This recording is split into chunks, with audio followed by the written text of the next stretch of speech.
Hello everyone and welcome to our first DevBlog of this series where I'm making a video game where food fight mutant creatures that are trying to eat them.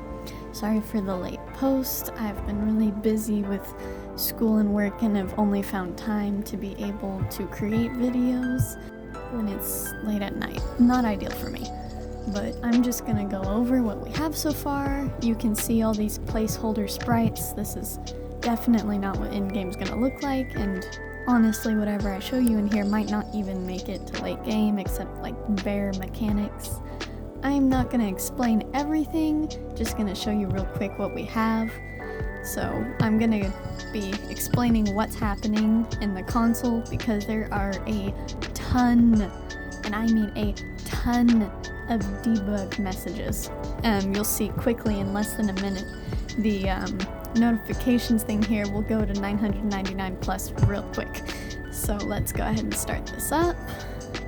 And as I believe I said in my first video, it's just a 2D turn-based strategy game.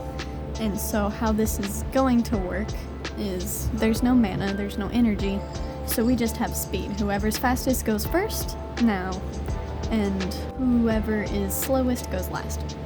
And that is set indefinitely unless you have a skill that slows you down. I know the mole does, and I believe he used it. I'm gonna look for this in the debug logs. Yes, uneven ground. Oh, he used the defense decreasing skill. Okay, well he'll probably use it next round. So how attacks work, there's only one who really attacks, which is the zombie over here. And the fly has an attack skill, sorry, that's my bunny. But he doesn't really use it until after his first two other skills. The AI's priorities is control skills first, then buffs, debuffs, attacks. Healing is only enabled, and it has higher priority when another ally is below 60% health. So, and they attack whoever has the lowest health, and because I've played this so much and because I created these characters, I know that this Steak has the lowest health, so we're gonna go ahead and boost his defense. Next, it is our Steak's turn, and I mentioned a control skill earlier. Our fly here has something called Dizzy Spin, which has a 30% chance to control one of our targets. And for the enemy AI, when you're fighting against the CPU, the control skill, if it's a single control skill, doesn't attack multiple targets. They go after the character with the highest attack, and that is definitely our salmon. I believe he has like 300? Where is it? Yeah, 300 attack. So he's gonna get paused. And because he has our control skill, I actually want to kill him first. So we have a dot or damage over time skill here. Gonna go ahead and do that. Now you see dot also has a percent chance of working. The base chance is 80% because I wanted to see if it would actually work. And let's see. Fly went. What did fly do? I wish I had my mouse. My mouse disappeared, so I'm having to use this. Whatever. See, it's already at 142. So nobody needs healing, which is what our healthy breakfast thing is. I need to fix this. It just heals by points instead of percentage of the user's attack. I'm sorry, not the user's attack, the user's health. So we're just gonna go ahead and attack the fly. Oh, I don't think I registered it. I also have a really bad mouse pad, so you can probably hear I have my phone set under the computer. You might be able to hear the roaring of my little laptop right now. Alright, so the mole has a healing skill, which he's probably going to use as soon... Yep, there you went. So, you see the AI is smart. You haven't seen much come from the zombie, and that's because he doesn't have very...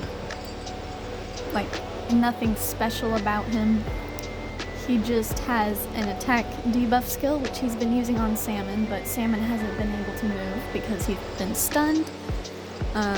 He has 2 other attacks, but his attack isn't great, and the allies are foodies over here, if you haven't been able to see from our hierarchy, have really high defense because I underestimated how much defense would go into play, so there will be better balancing, I promise, but right now I'm just focusing on battle mechanics.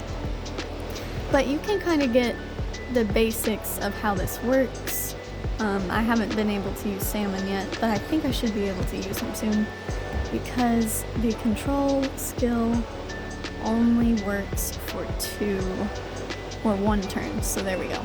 So it says to fire yourself up, but I haven't made it to where it only works on the salmon patty, so I can choose to click the steak, and I'm going to do that because I know that the salmon is going to get stunned again.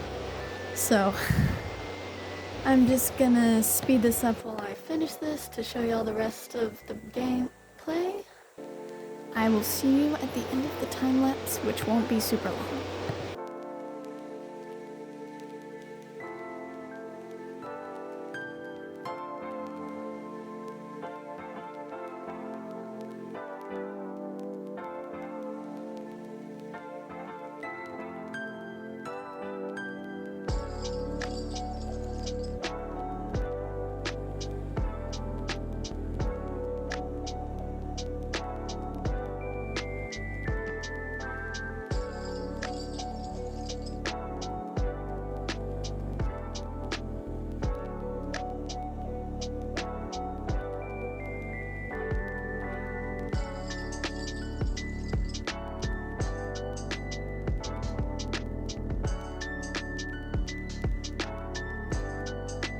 Alrighty, there we go. As you can see in the debug log, it says the battle is over, allies, which is the player, win.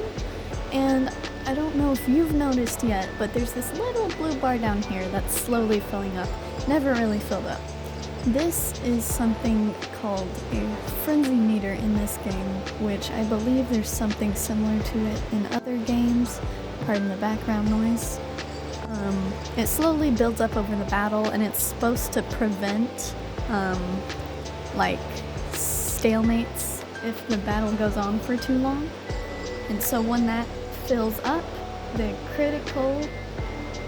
I'm sorry, my cat distracted me. The player's crit will be increased to 100%, and the player will be able to unleash a special move that is unique to each different unit that you can then deal a ton of damage or increase stats by a ton, etc. I'll need to find a way to balance it out. The way I've done that so far is to make it fill up very slowly. I believe, I don't want to show the code, but I believe it's for normal attacks, it increases by 5. For critical attacks, it increases by 10, and the max amount is 200. So it takes a while. The max amount of turns in a round is 100, and I don't want players to hit that because that is a really long drawn out battle, especially if you're taking pauses to think, and it's just a waste of time if at the end of the battle the enemies end up winning. Because how it works is if you reach the end of the battle, the 100 turns, the game will look at who has the highest overall health. So it calculates based on how many of your units you have on the field. If your total health percentage is higher than the enemy's total health percentage, then you win. If the enemy's is higher, then they win and you lose. Things I haven't mentioned yet, skills.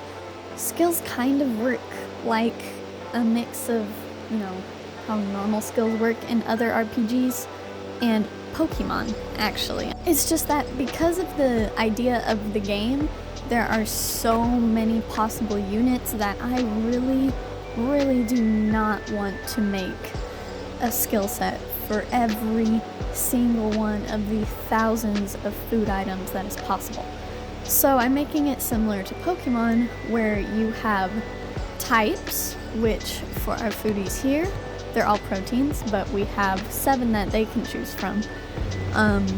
and depending on their type, you can match certain skills. You can see I have I have ally and enemy skills. There's dairy, drinks, fats. Frenzy mode is what I talked about earlier. Fruits, grains, proteins, sweets, and vegetables. See if I tried to drag one of these. Let's do there's no vegetable fruit skills? Okay, let's do a fruit skill. I'm gonna quickly make one real quick. Since it's a fruit, let's do a heal.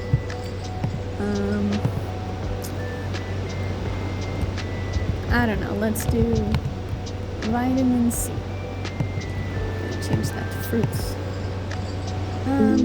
That's good enough. Oh, ignore that. That's good enough. Let's go to our egg and try to apply it. Now it's a fruit skill, so it should just not at all accept it.